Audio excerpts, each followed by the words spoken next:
ದೊಡ್ಡ ಎಡವಟ್ಟು ಆಗಿದೆ. ಇದರಿಂದಾಗಿ ಕಾವ್ಯ ಅವರು ಕೂಡ ವೇದಿಕೆ ಮೇಲೆನೆ ಸಾರಿಯನ್ನ ಕೇಳ್ತಾರೆ. ಸೊ ಏನ್ ವಿಚಾರ ಅಂದ್ರೆ, ಒಂದು ನಿನ್ನೆ ಈವೆಂಟ್ ಇರುತ್ತೆ ಕಲಬುರಗಿ ಅಂದ್ರೆ ಉತ್ತರ ಕರ್ನಾಟಕಕ್ಕೆ ಹೋಗಿರ್ತಾರೆ.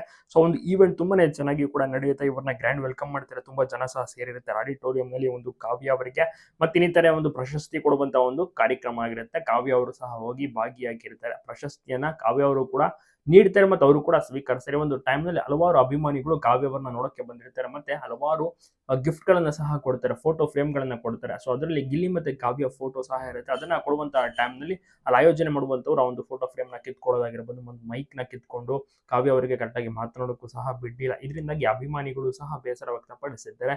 ಕಾವ್ಯ ಅವರಿಗೆ ಯಾಕೆ ಆ ರೀತಿ ಮಾಡಿದ್ರು? ಆಯೋಜಕರು ಯಾಕೆ ಆ ರೀತಿ ಎಲ್ಲ ಡಿಸ್‌ರೆಸ್ಪೆಕ್ಟ್ ತೋರಿದ್ದಾರೆ? ಸೊ ಹೀಗೆಂದೆಲ್ಲ ಕೂಡ ಅಲ್ಲಿ ಜನಗಳು ಕೂಡ ಮಾತನಾಡ್ಕೊಂಡಿದ್ದಾರೆ. ನಂತರದಲ್ಲಿ ಕಾವ್ಯ ಅವರು ಕೈ ಮುಗಿದು ಕ್ಷಮೆಯನ್ನ ಕೇಳ್ತಾರೆ, ಸಾರಿ ಅಂತೆಲ್ಲ. ಸೊ ಇದು ಯಾಕೆ ಈ ರೀತಿ ಆಯಿತು? ಆಯೋಜನೆ ಮಾಡುವಂತವ್ರು ಏನಾದ್ರು ಎಡವುದ್ರಾ? ಸೊ ಇದರಿಂದಾಗಿ ಕಾವ್ಯ ಅವ್ರಿಗೂ ಕೂಡ ಬೇಸರ ಇದೆ. ಯಾಕಂದ್ರೆ ಇಷ್ಟು ದೂರದಿಂದ ಹೋಗಿರ್ತಾರೆ ಮತ್ತೆ ಅಲ್ಲಿ ಅಭಿಮಾನಿಗಳು ಸಹ ನೋಡಬೇಕು ಅಂತ ಕಾವ್ಯ ಅವ್ರನ್ನ ವೇಟ್ ಮಾಡ್ತಿರ್ತಾರೆ. ಅಭಿಮಾನಿಗಳು ಸಹ ವಿಡಿಯೋನ ಮಾಡ್ಕೊತಾ ಇರ್ತಾರೆ. ಆ ಒಂದು ಟೈಮ್‌ನಲ್ಲಿ ಕಾವ್ಯ ಅವರನ್ನ ನೋಡಕ್ಕೆ ಬಂದಂತ ಜನರಿಗೆ ನಿರಾಸೆಯಾದ್ರೆ ಎಷ್ಟರ ಮಟ್ಟಿಗೆ ಇರುತ್ತೆ. ಕಾವ್ಯ ಅವರು ಕೂಡ ಕ್ಷಮೆಯನ್ನ ಕೇಳ್ತಾರೆ. ಈ ರೀತಿ ಆಗ್ಬಾರ್ದಾಗಿತ್ತು ಆಗಿದೆ ಅಂತ.